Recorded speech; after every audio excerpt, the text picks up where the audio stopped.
Hello. Again, welcome to the Khan Life Studies.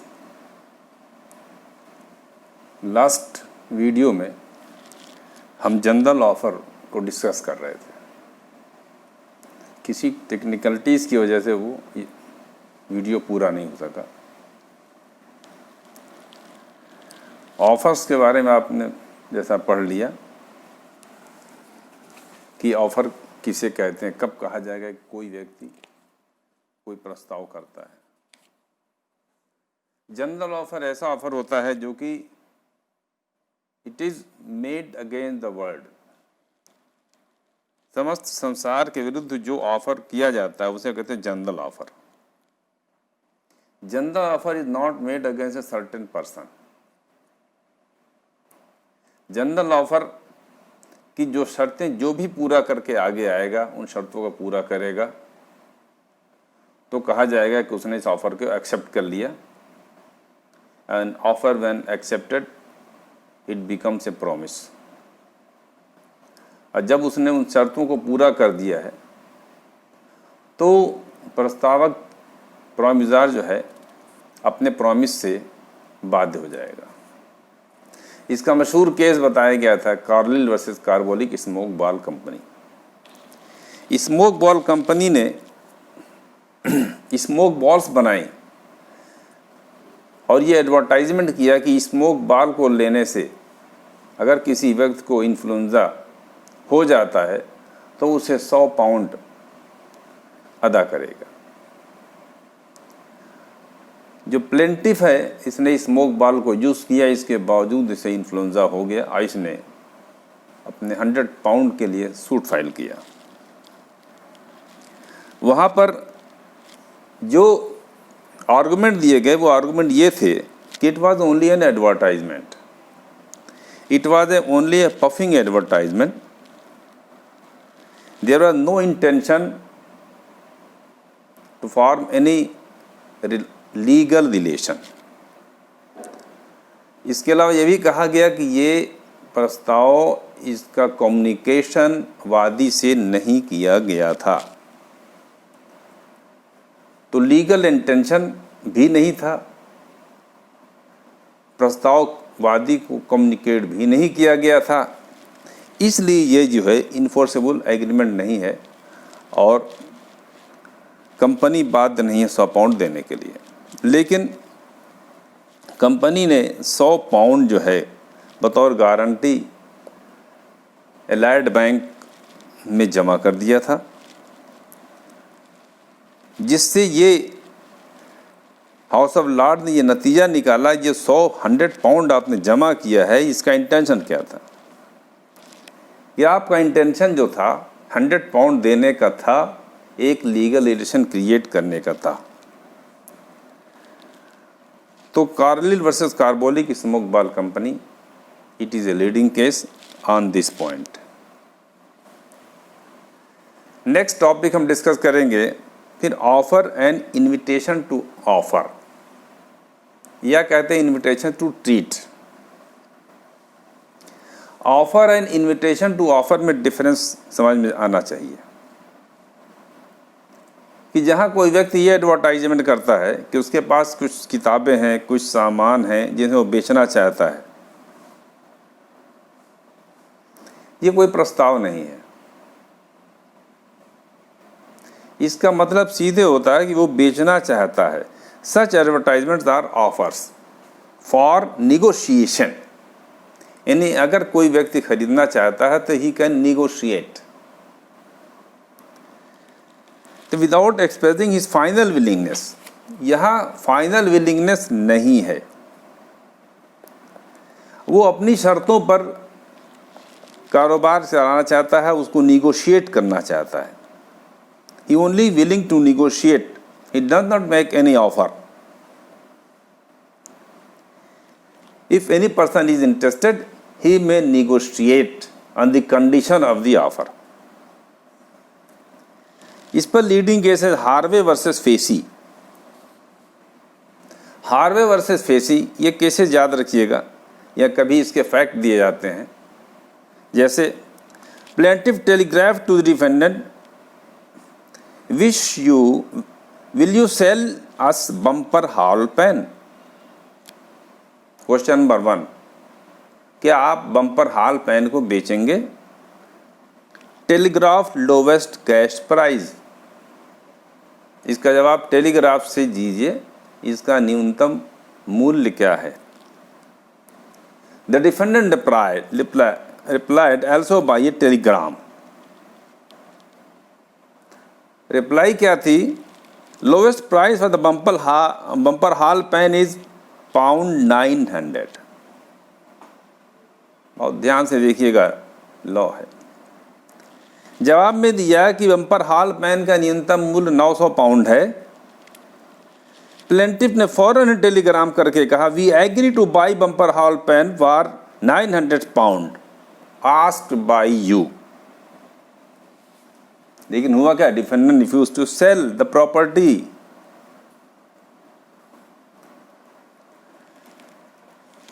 Plaintiff ने suit file किया और ये कहा कि quoting for the minimum price the defendant had made an offer to sell on that price, कि defendant ने जो minimum price बता दिया, इट वॉज एन ऑफर,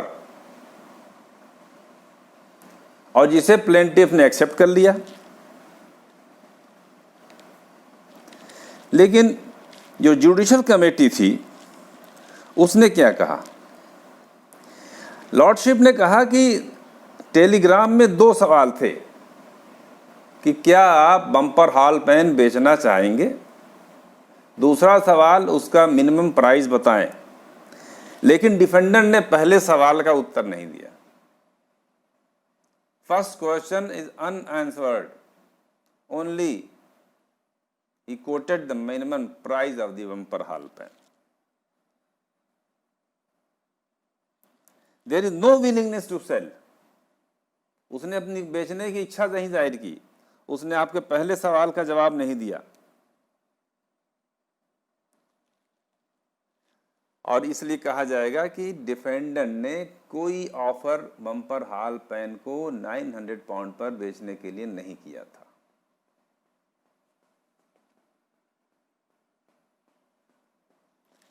तो जब ऑफर नहीं किया था, तो अगर आप ये कहते हैं टेलीग्राम करके मैं तैयार हूं, तो there is no question arises for the acceptance of that offer.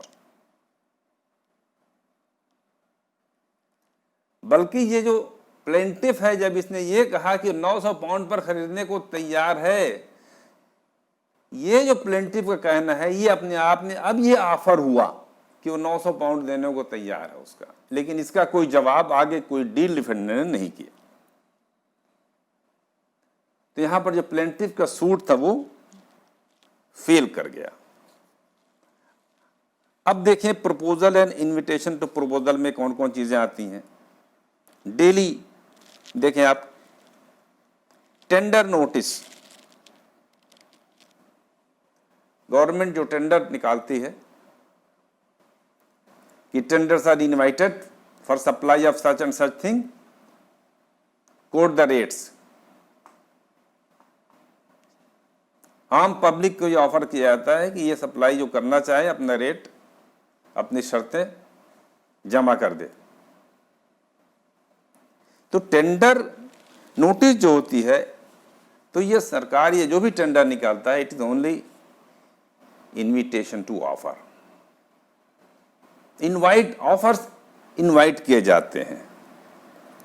दूसरा लिखें प्राइस टैग, दुकानों पर सामान लिखा हुआ है, goods are displayed in a shop with price tag। जो प्राइस टैग है, it is not an offer,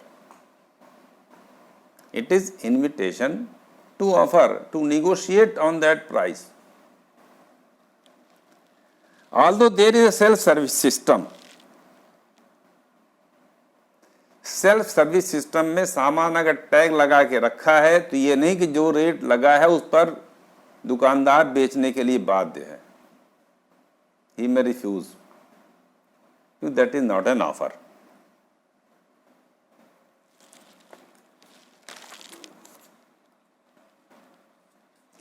bidding, auction notice, नीलामी होती है, तो जो हाईएस्ट बिडर होता है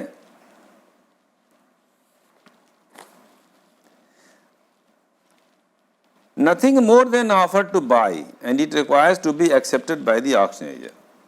अगर हाईएस्ट बिडर ने कुछ बिड दे दी, उसकी बिड हाईएस्ट हो गई है, तो ऑक्शनियर बाध्य नहीं हो जाएगा। तो ये ऑक्शन जो है अभी इनवाइट किया जाता है। आपने हाईएस्ट बिड दी है, ये ऑक्शनियर चाहे इसे एक्सेप्ट करे चाहे रिजेक्ट कर दे। इसमें यह भी कभी भी कंडीशन लगी होती है कि bid shall be accepted subject to the approval of the superior authorities. तो unless and until superior authority इसे अप्रूव कर दे, ये बिड वैसे भी एक्सेप्ट नहीं होगी। तो ये कुछ चीजें ऐसी हैं कि ये हम कहते हैं कि इन्विटेशन टू प्रपोजल, यानी invitation to negotiate the terms of the sale, the terms of the proposal. It is not an offer. अगला सवाल होता है कि क्या प्रपोजल रिवोक हो सकता है? Yes, proposal can be revocated by the proposer at any time, by any act, but any omission. But there must be communication of revocation of the proposal. वो कब हो सकता है? ये भी सेक्शन 4 में हम आएंगे। सेक्शन 4 कहता है कि ये रिवोक कब हो सकता है, रिवोकेशन की कम्युनिकेशन कब पूरी होगी। प्रस्ताव किया, फिर माइंड चेंज हो गया, अपना प्रस्ताव वापस ले रहा है, लेकिन अब इसकी सूचना देनी पड़ेगी जिसको आपने प्रस्ताव किया था।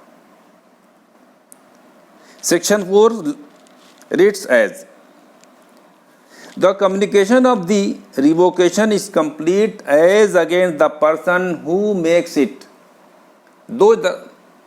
टू टाइप्स बता रहे हैं, against the person who makes it and against the person to whom it is made. तो number 1, against the person who makes it, जो वापस ले रहा है उसके अगेंस्ट कम्युनिकेशन कंप्लीट कब माना जाएगा? When it is put into a course of transmission to the person to whom it is made so as to be out of power of the person who makes it. ये जो communication है, ये course of transmission में डाल दिया जाए and out of power of the proposer, प्रस्तावक की शक्ति से बाहर हो जाए। जैसे रिवोकेशन का लेटर डाक खाने में डाल दिया गया, now it is out of the power of the proposer.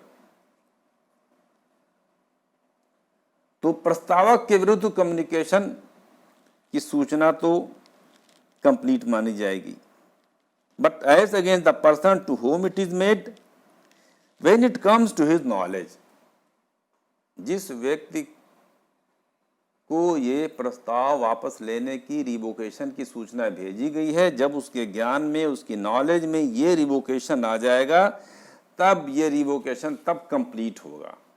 तो रिवोकेशन में याद रखिएगा, रिवोकेशन 2 चीजें हैं। जो व्यक्ति रिवोक कर रहा है उसके अगेंस्ट यह सूचना कब पूरी होगी, और जिससे किया गया है उसके अगेंस्ट ये सूचना कब पूरी होगी।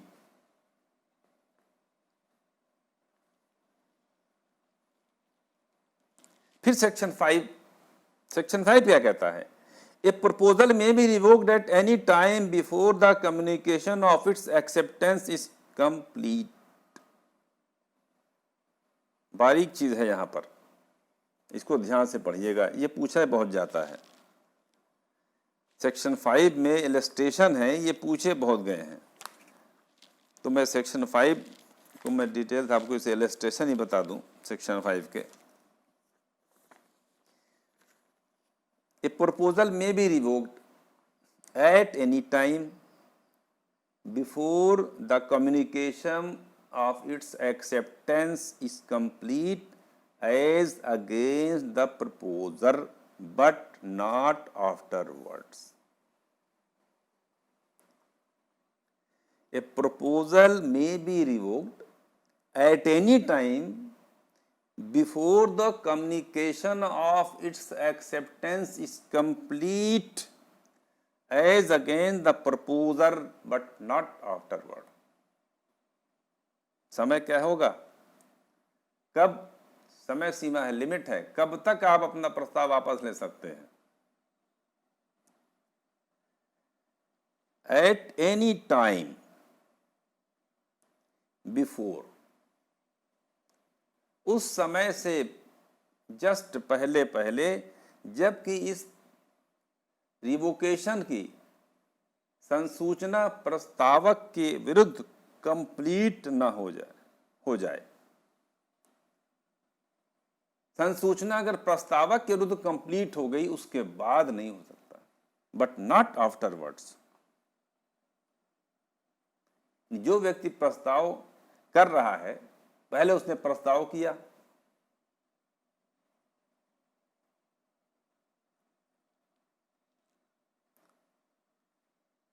और उसके बाद उसे वापस लेना चाहता है, तो इसमें गैप टाइम समय सीमा क्या है? द एक्सेप्टेंस इज कंप्लीट, यानी जो दूसरा व्यक्ति है वो आपके प्रस्ताव को एक्सेप्ट कर लेता है और उसकी सूचना आपके विरुद्ध पूरी हो जाती है. तो सूचना कंप्लीट होने के पहले पहले तो आप ले सकते हैं, लेकिन अगर एक्सेप्टेंस की कम्युनिकेशन आपके अगेंस्ट पूरी हो गई, आफ्टरवर्ड आप अपना प्रस्ताव वापस नहीं ले सकते. एक एग्जाम्पल बहुत इंपॉर्टेंट इसमें है, उसको देख लें. A proposed by a letter sent by post to sell his house to B. ये जो है एक पत्र के द्वारा अपना मकान B को बेचने का प्रस्ताव करता है. B accept the proposal by letter sent by post. B भी इसका प्रस्ताव स्वीकार कर लेता है एक डाक द्वारा पत्र भेज करके. अब ये उसने भी डाक द्वारा पत्र भेजा है.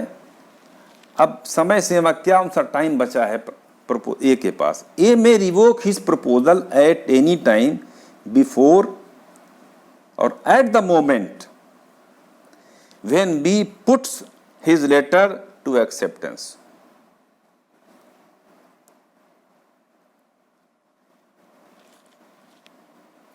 इन the postal process but not afterward.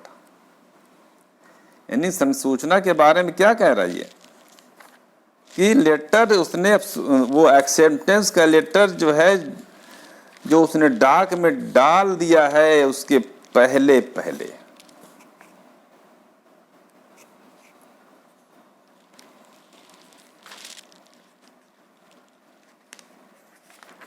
तो ये जो डाक में डालने वाला है ये पहले भी आ चुका है. ए may revoke his proposal at any time before और एट द मोमेंट. दो वर्ड है, ये प्रॉब्लम कई बार पीसीएस में पूछी गई है. बिफोर और एट द मोमेंट, ये एट द मोमेंट याद रखिएगा. बिफोर और एट द मोमेंट यानी उसी समय जब संसूचना पूरी हो रही हो.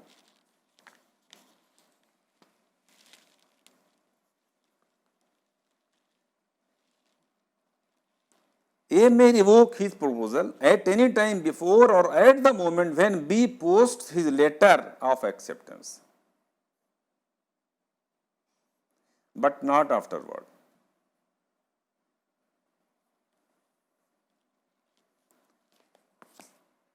At the moment ये बहुत इंपॉर्टेंट है कि दोनों को टाइम, अगर सेम टाइम पर दोनों लेटर पोस्ट करते हैं, at the same time then proposer अपना रिवोकेशन का लेटर डाक में डालता है, उसी समय एक्सेप्टर अपना एक्सेप्टेंस का लेटर भी डाक में डालता है तो इसे कहेंगे एट द मोमेंट।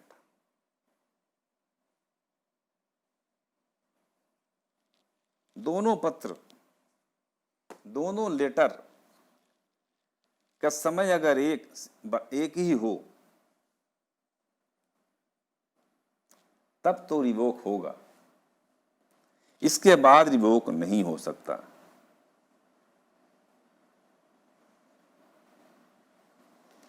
ये एट द मोमेंट कोई फंसा करके कई बार इन्होंने क्वेश्चन बनाया है मेन में, प्री में, कि कैसे होगा।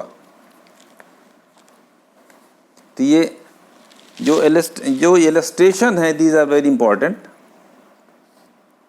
और सेक्शन 5 में ही आगे कह दिया गया है कि बी जो है अपना एक्सेप्टेंस कब वापस लेगा। B may revoke his acceptance at any time before और एट द मोमेंट, दोनों वर्ड है, बिफोर और at the moment when the letter communicating revocation reaches A but not afterwards. यहां भी सवाल बनाया गया कि एक लेटर बी ने तो एक्सेप्टेंस का भेजा, उसके बाद चेंज ऑफ माइंड होता है, बी जो है अपने एक्सेप्टेंस को रिवोक करने का लेटर भेज देता है।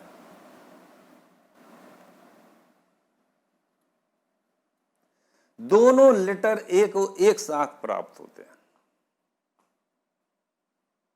तो क्या हुआ, eight the moment acceptance and revocation of acceptance, दोनों का लेटर अगर एक साथ मिल रहा है then the acceptance is revoked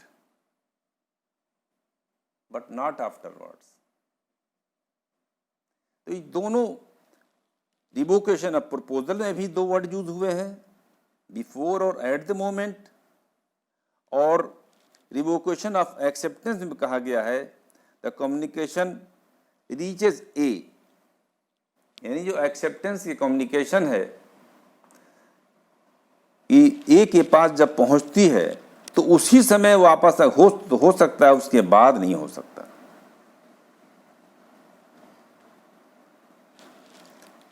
तो ये जो सेक्शन 5 है ये डील करता है revocation of proposals and acceptance, और इसका जो एग्जाम्पल इलस्ट्रेशन है ये बहुत इंपॉर्टेंट है। देखेंगे आप पेपर में बार बार इसको पूछा गया है।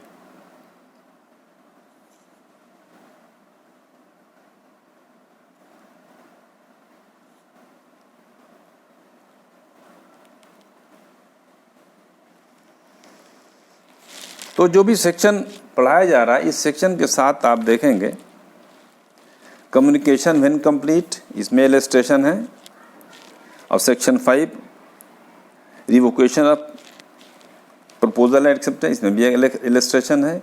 ये दोनों इलस्ट्रेशन बहुत इंपॉर्टेंट है, प्री के लिए भी और मेंस के लिए भी। तीन दोनों को आपको ध्यान से देखना है, ऐसे याद रखना है।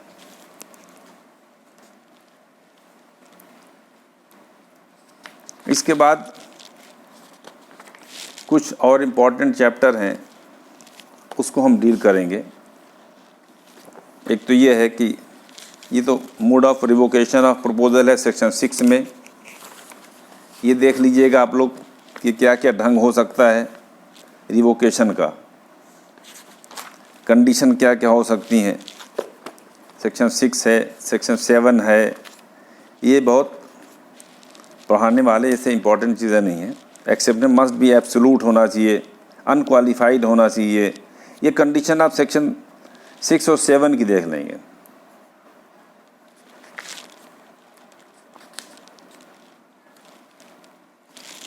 इसके बाद हम देखेंगे आजकल कुछ नए टाइप्स के कॉन्ट्रैक्ट हैं, जैसे कि एक स्टैंडर्ड फॉर्म ऑफ कॉन्ट्रैक्ट्स, ये क्या है। फिर हम आगे ये भी डील करेंगे what are the e contracts, electronic contracts क्या है जो आजकल आप डील करते हैं। नेक्स्ट वीडियो में इन चीज़ों को डील किया जाएगा। उम्मीद है कि जो टॉपिक आपको बताया जा रहा है या आपकी समझ में आया होगा। अगर कोई प्रश्न है, कोई प्रॉब्लम है, तो आप लिखें इसको, उन प्रॉब्लम्स को भी आपका दूर किया जाएगा। Thank you.